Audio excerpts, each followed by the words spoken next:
Hey everybody, Nate Carter here with today's Cornerstone Connection Daily Devotional. And today I'm bringing you the second installment in the exciting book of Numbers. So I promised you I'd do this and wanted to just share a little bit more from Numbers chapter 9. And let's just review where we were. In verse 17, it says, "Whenever the cloud lifted from above the tent, the Israelites set out. Wherever the cloud settled, the Israelites encamped. At the Lord's command, the Israelites set out, and at his command, they encamped.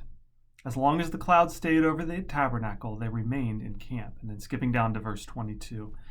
"Whether the cloud stayed over the tabernacle for 2 days, or a month, or a year, the Israelites would remain in camp and not set out. But when it lifted, they would set out. At the Lord's command, they encamped, and at the Lord's command, they set out.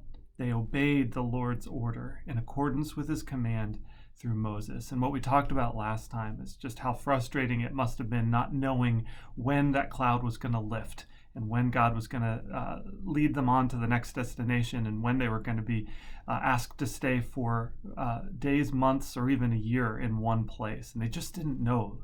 But their responsibility was just to wait and to listen for God and then to be ready for action when he asked them to move.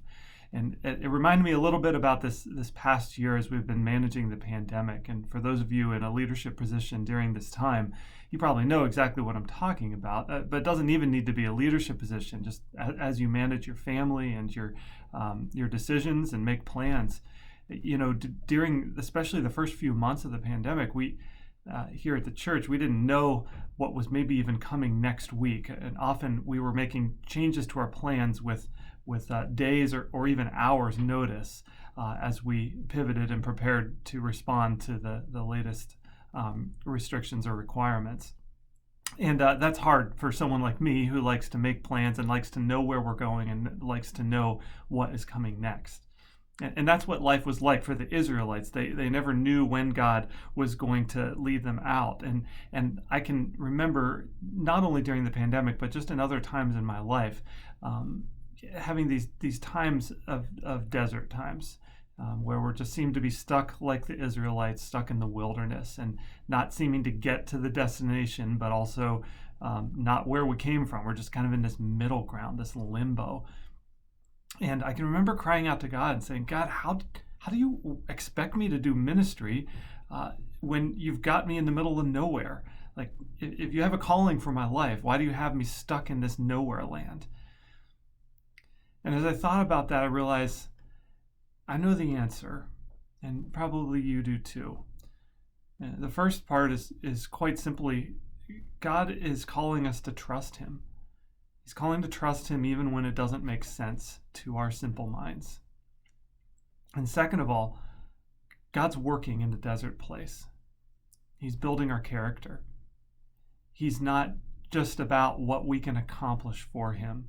In fact, much more importantly, it's what he can accomplish in us and what he's creating in us and who he's creating us to be, the character he's developing.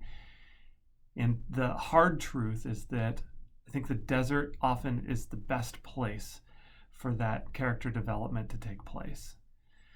Now, I'm the kind of person that's eager to just kind of get in the car and hit the road and start, getting after ministry or getting after my next project. And God's saying, no, I want to take your car off the road.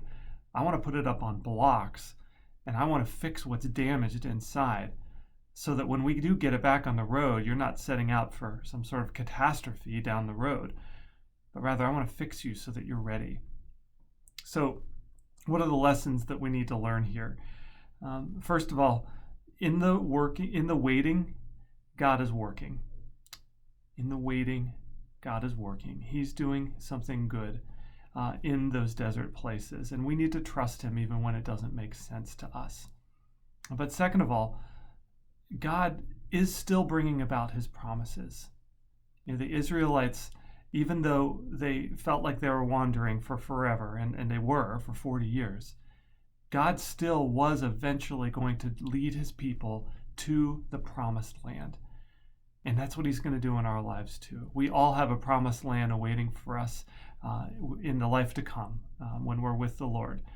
but we also, he's leading us into his kingdom. He's leading us into the plans that he has for this world. And we can trust that he's using those wilderness times, those times of limbo, for his purposes. So trust in him. He's working in the waiting, and he will deliver the promised land. Hope that encourages you today. We'll see you next time in the Cornerstone Connection.